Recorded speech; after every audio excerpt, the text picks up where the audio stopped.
Hello, and welcome to Global Data Themes Instant Insights. At Global Data, we define a theme as something that keeps a CEO awake at night, as businesses that invest in important themes will succeed, and those that don't will fail. Hello, and welcome to Instant Insights. I'm Emma Taylor, and today I'll be talking to thematic analyst David Bicknell in Thematic Intelligence, following his article on AI and whether it will bring about a digital learning revolution. So, David, we have long been promised that technology will revolutionise education, in the sense that should level the playing field, and that hasn't really happened yet. Well, yeah. I think from radios to televisions to the internet, each major innovation has failed to live up to its promise, and this is particularly the case in education. And one of the themes behind Vibeke Fangsrud, she's the founder of the edtech company House of Maths, and she was speaking at the BET Education show recently, was that we're being sold on the idea that AI will be the magic bullet that finally transforms education as we know it. And yet, it's really up to us to ensure that AI is harnessed in a way that benefits all learners. So will AI only serve to further empower the already strong, leaving behind those who are less fortunate? You see, the gap between learning leaders and laggards is now put at around 5 years. But with AI, the gap could widen. So will AI be the key to unlocking the potential of every learner?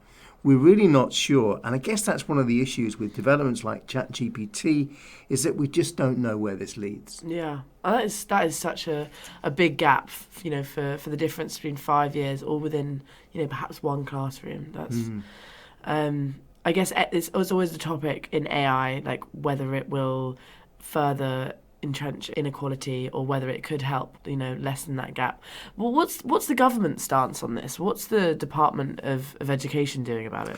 Well, yeah, the interest in ChatGPT, over the last sort of month, 6 weeks really, coincided with the UK's Department for Education putting out a position statement on generative AI and large language models. And it stated that when used appropriately, technology, including generative AI, has the potential to reduce workload across the education sector and free up teachers' time, allowing them to focus on delivering teaching. And it admits that recent advances and open access to the technology means that the public can now use the technology to produce AI-generated content. But that poses opportunities and challenges for the whole education sector. And what the DFE warned was that personal and sensitive data must be protected and therefore must not be entered into generative AI tools.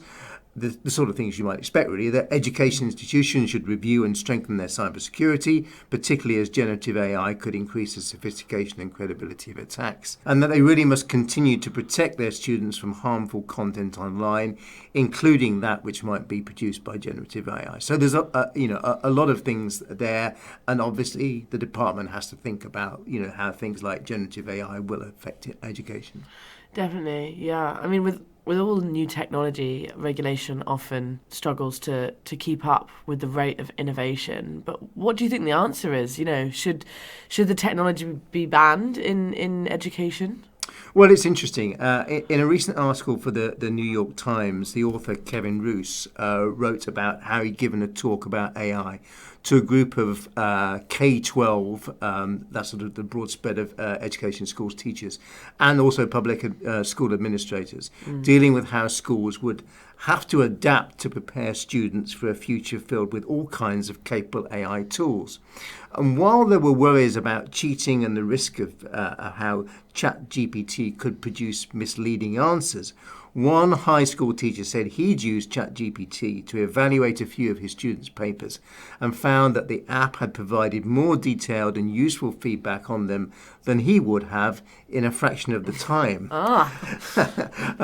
So the article discussed how schools could thoughtfully embrace ChatGPT as a teaching aid to unlock student creativity. And one Oregon high school teacher assigned students to use ChatGPT to create outlines for their essays, comparing two 19th century short stories. Once the outlines had been generated, her students had to put their laptops away and write their essays longhand, which probably wasn't something they would want to do, but I thought it was a really interesting idea.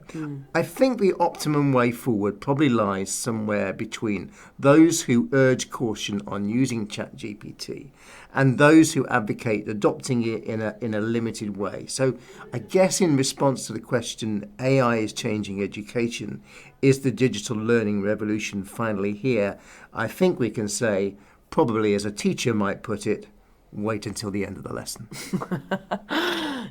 Yeah, it's difficult, isn't it? I think you can't stop the technology from developing, so fighting against it is probably not the way forward, but educating about it.